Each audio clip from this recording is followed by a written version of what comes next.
Esta mañana las autoridades cubanas nos informaron sobre un incidente frente a la costa de Cuba. Inmediatamente comenzamos a investigar el asunto. Hasta el momento, el Departamento de Seguridad Nacional, la Guardia Costera y otros están involucrados. La mayor parte de la información que poseemos sigue siendo la que proporcionan las autoridades cubanas, tanto al público como a Estados Unidos. Gobierno, tenemos a nuestra embajada en La Habana trabajando en esto en este momento, solicitando acceso. En cuanto a las personas que estaban en esas embarcaciones, si eran ciudadanos estadounidenses o residentes permanentes, según el régimen cubano, el barco estaba registrado en Florida. Estamos investigando eso.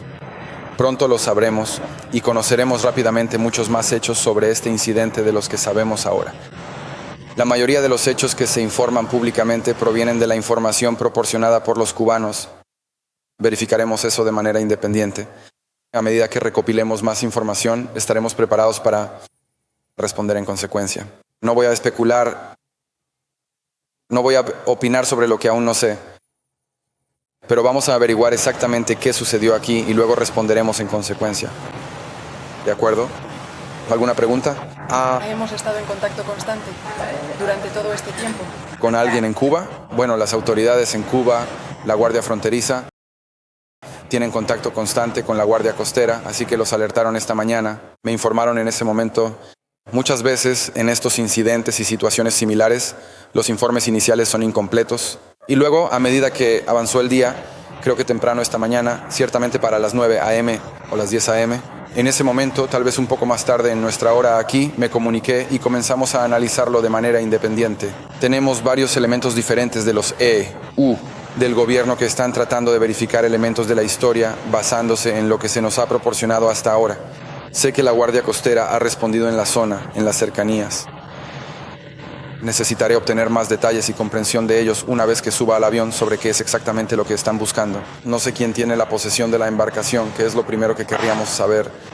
Obviamente queremos tener acceso a estas personas, si son ciudadanos estadounidenses o residentes permanentes de Estados Unidos, residentes. Pero no voy a especular ahora porque en este momento todavía mucha de la información que hay disponible es información proporcionada por los cubanos. Verificaremos esa información por nuestra cuenta para sacar conclusiones.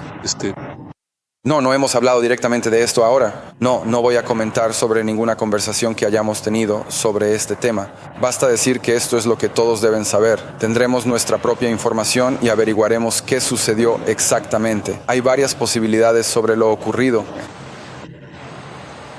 Pero estaba a punto de decir que ni siquiera voy a especular sobre lo que podría haber sido. Es una amplia gama de posibilidades. Pero basta con decir que es sumamente inusual ver tiroteos en mar abierto de esa manera. No es algo que ocurra todos los días. Es algo que francamente no ha sucedido con Cuba en mucho tiempo. Pero lo vamos a averiguar. No vamos a basar nuestras conclusiones en lo que ellos nos han dicho. Y estoy muy seguro de que conoceremos toda la historia de lo que ocurrió aquí y lo sabremos pronto. Y entonces responderemos de manera apropiada según lo que nos indique esa información. No voy a especular sobre lo que hará Estados Unidos.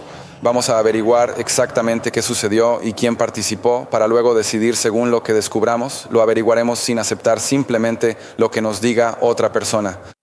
Vamos a averiguarlo y estoy muy seguro de que podremos conocer la historia y ser capaces de verificar los hechos de manera independiente. ¿Sí? Bueno, y obviamente hubo un incidente en el mar, así que tenemos contacto constante con ellos a nivel de la Guardia Costera, donde notifican a la Guardia Costera de EU sobre una variedad de cosas, incluyendo migrantes y demás. Existen estos canales de comunicación de Guardia Costera a Guardia Costera, por así decirlo. Y estos primeros informes eran fragmentarios sobre un incidente, pero sin los detalles. Proporcionaron más detalles en la publicación que hicieron en redes sociales, así como en un aviso que enviaron a la embajada o desde su embajada al Departamento de Estado. Pero en ella están incrustados todo tipo de hechos o cosas que ellos afirman que son hechos, como de dónde vino el barco, de dónde vino la embarcación, quién estaba a bordo, qué sucedió y así sucesivamente. Estas son las cosas que vamos a verificar de manera independiente y luego, ya sabes, presentaremos eso a los responsables de la formulación de políticas en nuestro país, incluido el presidente, y tomaremos decisiones basadas en los hechos. En este momento todavía estamos recopilando hechos. Seguimos recopilando datos. Dime, ¿tienes algún motivo extra que te gustaría añadir ahora? Tengo motivos para querer nuestra propia información en EU. No solemos tomar decisiones según lo que dicen las autoridades cubanas. ¿Puedo hacerte una pregunta? No lo harás. El Departamento del Tesoro no va a ir a Cuba. Estados Unidos es una empresa privada. Esto es un cambio. No, siempre ha sido legal vender al sector privado en Cuba. Estas no serían ventas al gobierno. Estas no serían ventas a la empresa propiedad del ejército. Serían ventas a un sector privado muy pequeño que existe en Cuba. Y eso siempre ha sido legal. Quiero decir, hay personas que ya tienen licencia para hacerlo. Esto solo ampliaría el número de personas que podrían hacerlo. Nuevamente iría al sector privado. El sector privado en Cuba es bastante pequeño. Existe, pero es pequeño. Y ciertamente, por sí solo, no tiene la capacidad para enfrentar la magnitud y el alcance de los desafíos que enfrentan. Pero si la economía cubana funcionara como una economía normal, tendría un sector privado mucho más grande. Y lo que está claro es que, y diría esto, que el pueblo de Cuba está sufriendo hoy. Han sufrido mucho tiempo, sufren ahora, quizás más que últimamente, tal vez desde 1959. Es la peor crisis económica de Cuba y sus autoridades son los responsables. Ellos han tomado decisiones que han vuelto vulnerable al país. Hay que entender que Cuba ha sobrevivido en gran medida gracias a los subsidios. La Unión Soviética les daba cosas gratis. Cuando la Unión Soviética colapsó, entraron en un periodo especial que fue desastroso para ellos. Y luego llegó Hugo Chávez y los rescató durante mucho tiempo. Cuando eso empezó a decaer un poco, el régimen de Maduro les estaba proveyendo combustible o en realidad les estaban proporcionando crudo. Un porcentaje de eso se refinaba y se usaba localmente y un gran porcentaje de eso ni siquiera llegaba a Cuba. Se vendía en el mercado abierto por dinero en efectivo para financiar al régimen y para financiar a la empresa propiedad de los militares. Así que la razón por la que la red eléctrica de Cuba ya estaba colapsando antes de que capturaran a Maduro es que ya estaba en colapso.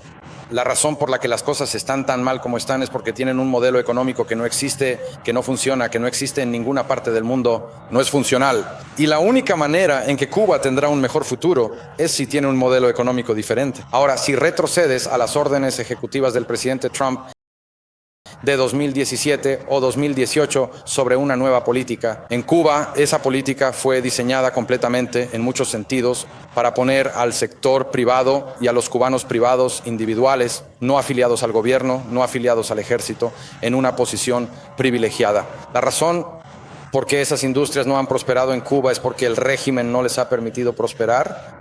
Así que ahora que están en una crisis, existe la oportunidad de que importen combustible en pequeñas cantidades a través del sector privado.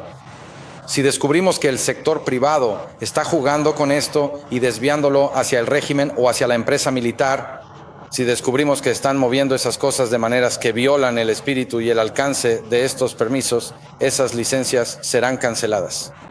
Pero es la misma razón por la que brindamos asistencia humanitaria. Brindamos asistencia humanitaria en Cuba tras el huracán. La proporcionamos a través de la Iglesia Católica, no a través del gobierno. Y estamos preparados para hacer algo similar en cuanto al combustible a través del sector privado, el pequeño sector privado. Pero eso por sí solo no resolverá los problemas tan dramáticos de Cuba que han sido causados por, ya sabes, 60. Algunos años de mala gestión, ineptitud y un modelo económico fallido. Ha habido algunos reportes de que esto fue un voto. Barcos privados que intentaban rescatar, ayudar a Cuba, algunas personas a escapar de Cuba. No sé si puede comentar al respecto y si puede decir si aconseja a las personas que no hagan eso. ¿Qué diría? No comentaré sobre este barco hasta tener toda la información. Quiero dejar claro que no especularé sobre quiénes eran o qué sucedió realmente.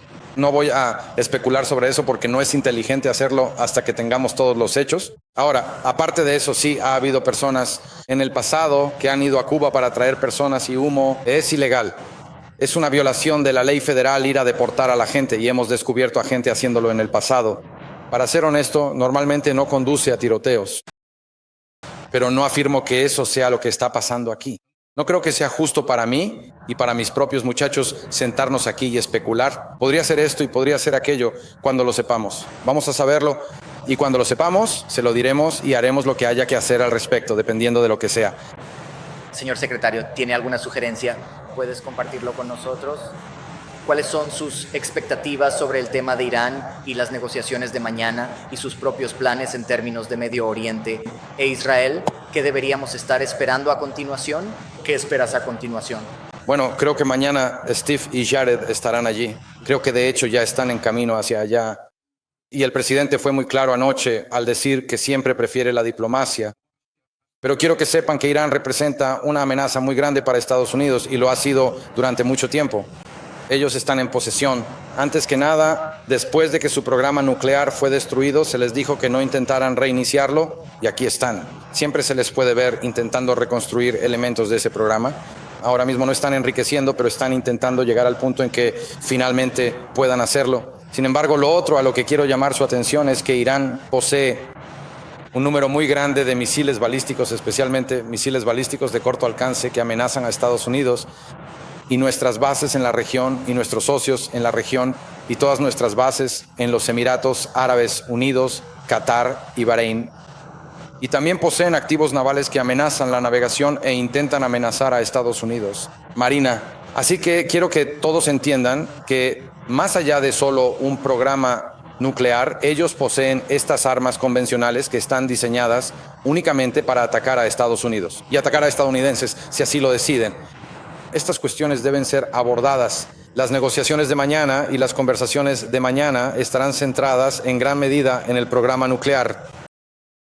Y esperamos que se pueda lograr algún progreso, porque esa es la preferencia del presidente, avanzar en el ámbito diplomático. Pero también es importante recordar que Irán se niega a hablar sobre los misiles balísticos con nosotros o con cualquier otra persona. Es un gran problema.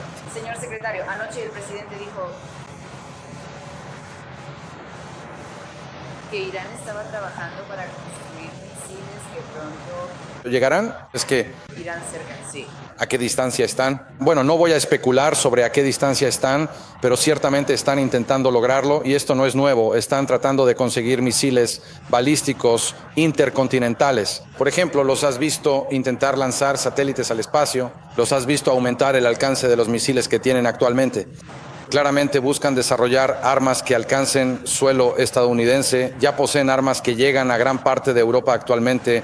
Los alcances crecen cada año exponencialmente, algo asombroso para un país que enfrenta sanciones, cuya economía está hecha trizas, cuyo pueblo está sufriendo y de alguna manera aún así encuentran el dinero para invertir cada año en misiles de mayor y mayor capacidad. Esta es una amenaza insostenible. Ellos usan misiles balísticos que podrían alcanzar Estados Unidos desde la guerra de Corea. ¿Es ¿Así? Bueno, no voy a comentar sobre evaluaciones ni sobre nada de lo que diga la comunidad de inteligencia. Es una amenaza. Podemos ver que es posible. Vimos a Corea del Norte hacerlo. Hemos visto a otros países hacerlo en el pasado. Y consideraríamos eso como una grave amenaza para Estados Unidos. Pero ya ahora poseen misiles que amenazan los intereses estadounidenses. Mientras hablamos, poseen miles de misiles balísticos de corto alcance que pueden alcanzar territorio estadounidense. Bases ubicados en la región, en Arabia Saudita, en Qatar, en Bahrein, en los Emiratos Árabes Unidos, en toda la región. Es una amenaza que ya existe. La diplomacia nunca está descartada. El presidente busca soluciones diplomáticas, la prefiere con creces. Él quiere eso más que cualquier otra cosa. Así que no caracterizaría el día de mañana como nada más que la última de una serie de conversaciones, y ojalá sean productivas. Pero eventualmente tendremos que tener conversaciones sobre algo más que solo el programa nuclear. Pero si ni siquiera se puede avanzar en el programa nuclear, también será difícil avanzar en el tema de los misiles balísticos. Así que no caracterizaría el día de mañana como nada más que la próxima oportunidad para dialogar. ¿Tú? Acabas de aclarar que el presidente dijo que Irán tiene que decir que nunca tendrá un arma nuclear. ¿La cuestión realmente es que ellos digan que nunca tendrán un arma o es que digan que nunca enriquecerán? Ellos dicen que no está bien enriquecer uranio, pero no están avanzando hacia eso. Bueno, déjame planteártelo de esta manera. Si de hecho lo que te interesa es un programa nuclear pacífico, puedes hacerlo como la mayoría de los países del mundo lo hacen. Es decir, tienen reactores en la superficie y importan el combustible. Ahora tenemos acuerdos para hacer eso con países. Si lo que realmente quisieran fuera energía, podrían usar pequeños reactores modulares, que es algo bastante asequible y alcanzable para muchos países. Pero al enriquecer bajo tierra con un historial al 20 o 60% y construyendo misiles que podrían portar ojivas, no parece un país desinteresado en fabricar armas. No es solo la retórica, son las acciones que la respaldan. Si tú estás buscando un compromiso de cero. No requieren enriquecer para su energía nuclear. De hecho, les sobra gas natural, pero si la quisieran, podrían obtenerla como otros países. El hecho de que se nieguen a obtenerla así e insistan en el enriquecimiento en lugares dentro de montañas hace que sea de sentido común saber lo que eso significa o lo que podría significar. Los demócratas salieron de la reunión del Grupo de los Ocho, algo alarmados por lo que escucharon y diciendo que ustedes necesitan presentar un argumento más sólido sobre una posible ampliación del conflicto en Minnesota. No comento sobre las sesiones del G8. Se discutieron varios temas, no comento sobre ellos, por eso los hacemos en un entorno clasificado. No creo que nadie deba salir de esas reuniones hablando de nada o siquiera caracterizándolas. Al menos así era como lo manejábamos cuando yo estaba en el Grupo de los Ocho. Quizás eso haya cambiado. Pero en general, dicho esto, fuera de la sesión informativa del Grupo de los Ocho, sí, lo que está ocurriendo con Irán es muy preocupante. Ha sido muy preocupante durante más de 40 años y se ha vuelto cada vez más preocupante a medida que han incrementado sus capacidades armamentísticas. Así que no creo que sea un misterio para nadie que Irán es una gran preocupación. Varias administraciones han enfrentado esta amenaza. La amenaza simplemente ha crecido con el tiempo en cuanto a cómo han podido extender el alcance de sus misiles y su insistencia, su ciega insistencia en poder enriquecer y enriquecer en estos lugares ocultos que te hacen sentir aún más incómodo. Pero bueno, veamos qué sucede mañana. Quizás salga algo bueno de esto. Señor secretario, ¿puede comentar sobre los informes de que ha hablado con inversores reales? No voy a comentar sobre ninguna conversación que hayamos tenido. Basta con decir que Estados Unidos siempre está preparado para hablar con funcionarios de cualquier gobierno que tengan información para compartir con nosotros o puntos de vista que quieran compartir con Estados Unidos, y ese es mi trabajo. Así que ya sea alguien en Cuba o potencialmente algún día alguien en Corea del Norte o ahora mismo en Irán, siempre estamos dispuestos a escuchar. Eso es diferente a una negociación, obviamente, pero estamos preparados para escuchar los puntos de vista que otras personas expresen. Un país ubicado a 90 millas de la costa de Estados Unidos enfrenta una crisis económica muy grave y catastrófica. Y si alguien dentro de su sistema tiene información para compartir con nosotros sobre cambios que estén dispuestos a hacer o medidas que estén preparados para aceptar, sin duda escucharíamos eso. Y probablemente haría eso, no en un entorno frente a los medios, porque creo que sería más productivo de esa manera. Pero ya sabes, en última instancia, las acciones serán importantes en algo así. ¿Es realmente posible negociar la implementación de un sistema político diferente en Cuba? Bueno, quiero decir, el statu quo es insostenible. Hoy tuve una reunión allí con todos los líderes de CARICOM y fue uno de los puntos que planteé, y creo que prácticamente todos en la sala estuvieron de acuerdo en que el statu quo de Cuba es inaceptable. Cuba necesita cambiar. Y no tiene que cambiar de golpe, no tiene que cambiar de un día para otro. Todos aquí son maduros y realistas. Estamos viendo ese problema, por ejemplo, en Venezuela. Y muchos de los países representados en la conferencia de CARICOM hoy fueron en su momento países que atravesaron transiciones en algún punto de su historia. Pero Cuba necesita cambiar de manera drástica, porque es la única oportunidad que tiene para mejorar la calidad de vida de su gente y no perder al 15% de su población. Desde 2021, el 15% de la población de Cuba ha emigrado desde 2021. Ese no es un sistema que esté funcionando, ese es un sistema que está colapsando y necesitan hacer reformas drásticas. Y si quieren hacer esas reformas drásticas que abran el espacio tanto para la libertad económica como eventualmente política para el pueblo cubano, obviamente a Estados Unidos le encantaría ver eso y sería de ayuda si deciden que van a avanzar en esa dirección. Entonces, creo que seguirán experimentando fracasos y la gente del país seguirá sufriendo y será, ya sabes, culpa del régimen.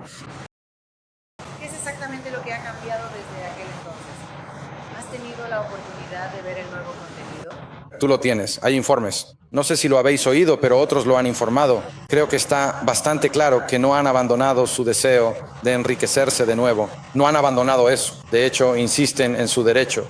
Sin comentar inteligencia, hay motivos para creerlo. Si pueden, reanudarán el enriquecimiento algún día. Se han retrasado. Pero si tienen la intención de reconstruirlo, nos veremos obligados a intervenir porque eso se les comunicó de manera muy clara. Y usted dijo a principios de este mes que para lograr un acuerdo significativo tendría que haber una discusión sobre misiles balísticos. Sí, lo dije aquí hoy de nuevo, ahora lo volví a decir. Es importante, estos misiles son una amenaza. ¿Hay alguna? ¿Cómo salir de las reuniones con algo clave para frenar a EU, acción militar? Bueno, eso le corresponde al presidente, quien todavía no ha tomado ninguna decisión. No sé si el jueves sea la fecha clave. Me parece que hay que avanzar. Ojalá haya avances el jueves. Que Irán no discuta los misiles balísticos es un gran problema. Eso es todo. ¿Usted habló? Hablando detalladamente sobre el proceso de las elecciones que se llevaron a cabo en Venezuela. No sé si deberíamos fijar un plazo artificial. Lo importante es que pienses que es difícil tener elecciones si muchos candidatos están presos o en el extranjero. Así que sí creo que al entrar en esta fase de recuperación, que pensamos que será lenta, creo que hemos hecho un buen trabajo colaborando con las autoridades interinas en la fase de estabilización. No habéis visto una migración masiva, no has visto la guerra civil, no has visto violencia. Por el contrario, hemos visto cierta estabilidad real sobre el terreno y un crecimiento de la productividad en sus sectores clave. Creo que ahora que entramos en esto, estamos entrando cada vez más en esta fase de recuperación. Y parte de eso es una reconciliación nacional. Así que se han tomado medidas muy positivas. Cientos de presos políticos han sido liberados. La infame prisión Alicorita ha sido cerrada. Ustedes están... Todo eso es muy positivo. Se ha aprobado una ley de amnistía. De hecho, hubo un verdadero debate en su Asamblea Nacional sobre la ley e incluso se presentaron enmiendas y demás. Todo esto es muy positivo. No es suficiente, pero es positivo. Y creo que eso empieza a sentar las bases para que la sociedad civil allí pueda funcionar. Para tener elecciones necesitas contar con varios factores. Se requieren partidos, movimientos y un entorno de medios para hacer campaña y difundir sus propuestas e ideas. Todos estos elementos son fundamentales junto a candidatos que puedan postularse. Creo que todo empieza ahí. Muchos estaban presos por ser candidatos, apoyarlos o participar en política. ¿Se requiere una sociedad civil real para tener elecciones? En Venezuela, esto inicia con la amnistía, liberar a presos políticos y que los venezolanos en el extranjero puedan participar políticamente y regresar al país. Hay otros factores que la gente debe considerar. Por ejemplo, para tener una elección real, será necesario tomar en cuenta a los venezolanos que viven en el extranjero. ¿Existen consulados establecidos donde puedan acudir a votar? Porque esos eran grandes centros de votación en el pasado. Y de hecho Chávez prohibió el voto consular en un momento, y Maduro también, porque estaban perdiendo muchos votos allí, como puedes imaginar. Así que aquí hay un camino a seguir. Ni siquiera han pasado 9 semanas desde que Maduro fue capturado, y creo que la vida en Venezuela hoy no es lo suficientemente buena, pero es sustancialmente mejor que hace 9 semanas. Esto podría haber tomado un rumbo muy diferente. Y francamente muchos de los llamados expertos en varios de sus medios lo estaban prediciendo. Esto va a ser catastrófico y todo se va a desmoronar y va a descender en el caos. Y eso no ha sucedido. Pero tenemos que mantenerlo bajo control. Tiene que seguir avanzando en esta dirección. La tendencia es buena, pero debe mantenerse. Esto sigue siendo un proceso de recuperación. Y luego se puede pasar a ese periodo de transición hacia algo nuevo. Al final, este es el punto clave. Para que Venezuela alcance su potencial, lo que significa atraer el tipo de inversión que necesita para realmente reconstruir su economía y lograr su potencial, tendrá que legitimar su gobierno a través de una elección. Ellos lo saben. Señor secretario, ayer se cumplió formalmente el 4º aniversario desde el inicio de la invasión y la guerra de Rusia contra Ucrania. ¿Cuándo presionará más la administración a Moscú ante el nulo progreso? Así es como lo llaman. Bueno, la administración ha seguido aumentando la presión sobre Moscú. Como ejemplo, el presidente impuso sanciones adicionales a finales del año pasado sobre su empresa petrolera Rosneft. La administración continúa vendiendo armamento a Ucrania. No vendemos armas a Rusia y no sancionamos a Ucrania. El presidente valora el hecho de que es el único líder global que tiene alguna posibilidad en el mundo de reunir a ambas partes en una mesa de negociación. Somos el único país o la única entidad en el planeta que ha logrado tener negociadores rusos y negociadores ucranianos sentados en una mesa hablando entre sí. Y para una guerra tan horrible como esta, es una posición muy importante para nosotros que no queremos perder. Porque si nos retiramos o renunciamos a eso, entonces ¿quién lo hará? Las Naciones Unidas no lo van a hacer. Francia no lo va a hacer. La Unión Europea no lo va a hacer. Los rusos ni siquiera les hablan. Así que no queremos alejarnos de la Sabemos que al final la guerra en Ucrania no tiene una solución militar. Esa guerra se resolverá a través de una negociación y en este momento somos el único país en el mundo que puede ser un catalizador para la negociación. Si renunciamos a ese papel, nadie más puede hacerlo. Dicho esto, creo que la paciencia del presidente es infinita. No lo creo. Pero no voy a predecir para ustedes cuándo se acabará esa paciencia o en qué momento él decida dejar de hacerlo. Puedo decirles, y creo que lo han escuchado expresar, una profunda frustración porque esto no ha llegado a su fin. Porque él lo ve como una guerra completamente estúpida y sin sentido, en la que cada semana 7 u 8 mil soldados están siendo asesinados en el campo de batalla. Cifras que serían asombrosas en el contexto de cualquier otro conflicto en el mundo. Y eso es lo que está ocurriendo y está causando un daño tremendo a Rusia. Pero también está causando un daño generacional en Ucrania. Cada día que pasa hay más y más destrucción. Y podría tomar una generación para que ese país se reconstruya sin mencionar el sufrimiento por el que ha pasado su gente. ¡Qué invierno tan malo! ¿Existe acaso una gran sensación de frustración en Moscú debido a que el ejército sigue atacando sin descanso? La infraestructura civil. Vuelvo al punto que te mencioné y es el siguiente. La razón por la que Ucrania ha podido sostener esta guerra es porque Estados Unidos ha proporcionado y vendido armas a Ucrania y también les ha brindado asistencia de inteligencia y cosas por el estilo. Y además hemos impuesto sanciones a Rusia, no hemos impuesto sanciones a Ucrania. Así que en ese sentido Estados Unidos no se ha quedado estancado en este tema. Creo que la frustración del presidente es generalizada y eso lo has visto expresado de vez en cuando. Simplemente no entiende cómo dos países en una guerra tan cruel, horrible y sangrienta no pueden llegar a un entendimiento sobre cómo terminarla. Él quiere ver que termine y ha hecho mucho, ha invertido mucho capital político en esto. Lo más fácil era seguir con lo anterior. Eso solo estaba llevando a un conflicto prolongado. El presidente ha invertido una enorme cantidad de capital político. Steve ha viajado no sé cuántas veces por su propia cuenta, por todo el mundo, para tratar de llevar esto a una conclusión. Así que tenemos a muchas personas que han invertido mucha energía en esto. Y creo que hemos avanzado en reducir los temas, pero creo que aún quedan algunos asuntos que lamentablemente son muy, muy difíciles. Secretario, el presidente tiene programado un viaje a China para finales de ¿Marzo o inicios de abril? Sí. Y anoche, en el discurso del Estado de la Unión, fue la primera vez en 2 décadas que China no fue mencionada expresamente en el discurso. ¿Cuál es su opinión sobre la competencia para Estados Unidos con China y el acceso de China a cosas como los chips NVIDIA de última generación u otros chips de IA y similares? Así que creo que hemos llegado al menos a una especie de estabilidad estratégica en la relación. Creo que sí. Ambos países concluyeron que tener una guerra comercial total, una guerra comercial global entre Estados Unidos y China sería profundamente perjudicial para ambos lados y para el mundo. Siguen existiendo temas de desacuerdo, siguen existiendo cuestiones que sabemos que a largo plazo tendrán que ser afrontadas y que podrían ser fuentes de fricción en nuestra relación. No hemos sido tímidos al decir que no creemos que el mundo, no creemos. Es insostenible depender de un solo país para el 90% de suministros, minerales críticos o fármacos. Tenemos la intención de asegurar que nuestras cadenas críticas estén diversificadas. Esto seguirá siendo un punto de contención, pero es vital para la seguridad nacional y seguiremos trabajando en ello. También creo que desde el punto de vista de la responsabilidad, las 2 economías más grandes del mundo, que ambas poseen arsenales nucleares, tienen que ser capaces de hablar, de comunicarse y de interactuar. Sería imprudente e irresponsable que Estados Unidos y China no tener reuniones, no tener conversaciones y no tener oportunidades para que nuestros líderes interactúen entre sí.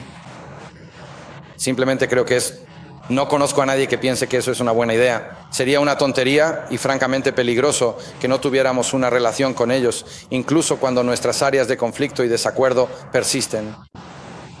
¿Le preocupa el robo de tecnología o que estén accediendo a chips a los que el control de exportaciones debería impedirles acceder, como Blackwells y otras cosas? Sí. Y todos los acuerdos que ha hecho el presidente han pasado por una revisión completa de seguridad nacional para minimizar y mitigar ese riesgo.